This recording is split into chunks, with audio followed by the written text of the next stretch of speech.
वाल्मीकि द्वारा लिखित रामायण का बालकांड का 8वां सर्ग। जय श्री राम। राजा का पुत्र के लिए अश्वमेध यज्ञ करने का प्रस्ताव और मंत्रियों तथा ब्राह्मणों द्वारा उनका अनुमोदन।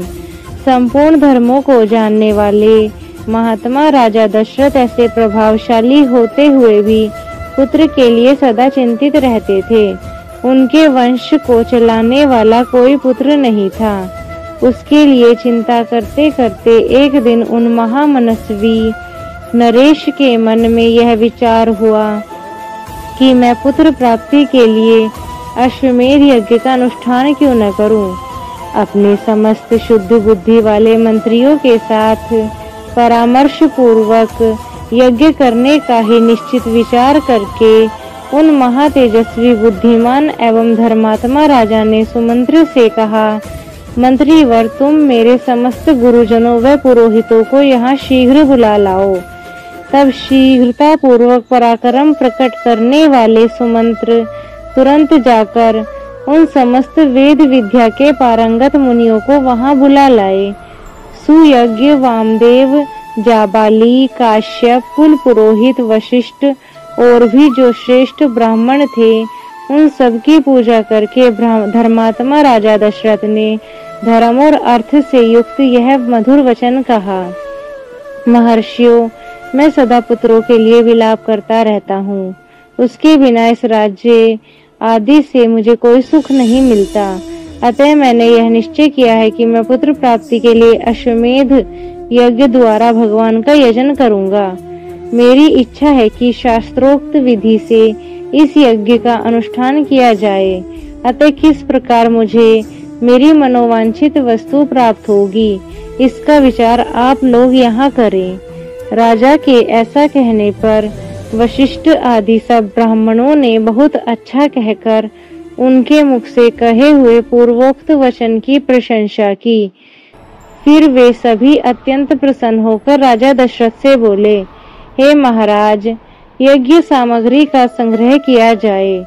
भूमंडल में भ्रमण के लिए यज्ञ संबंधी अश्व छोड़ा जाए तथा सरयू के उत्तर तट पर यज्ञ भूमि का निर्माण किया जाए।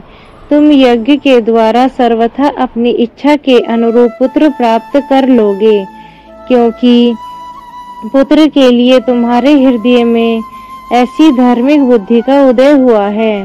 ब्राह्मणों का यह कथन सुनकर राजा बहुत संतुष्ट हो गए।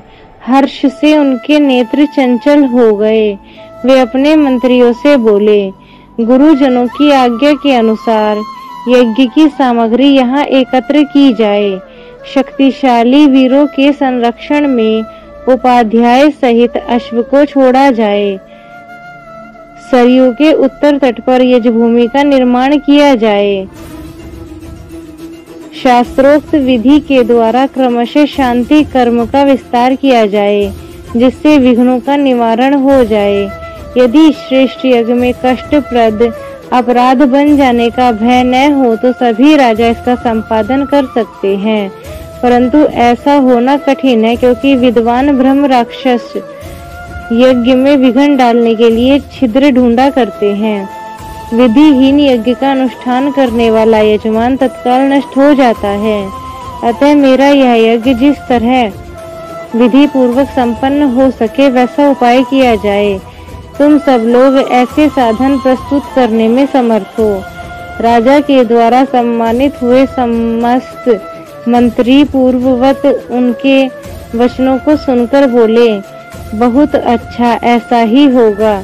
इसी प्रकार वे सभी धर्मज्ञ ब्राह्मण भी नृपश्रेष्ठ दशरथ को बधाई देते हुए उनकी आज्ञा लेकर जैसे आए थे वैसे ही लौट गए। उन ब्राह्मणों को विदा करके राजा ने मंत्रियों से कहा, पुरोहितों के उपदेश के अनुसार इस यज्ञ को विधि पूर्वक पूर्ण करना चाहिए। वहां उपस्थित हुए मंत्रियों से ऐसा कहकर परम बुद्धिमान नृपश्रेष्ठ दशरथ उन्हें विदा करके अपने महल में चले गए। वहां जाकर नरेश ने अपनी प्यारी पत्नियों से कहा, देवियों, दीक्षा ग्रहण करो, मैं पुत्र के लिए यज्ञ करूंगा।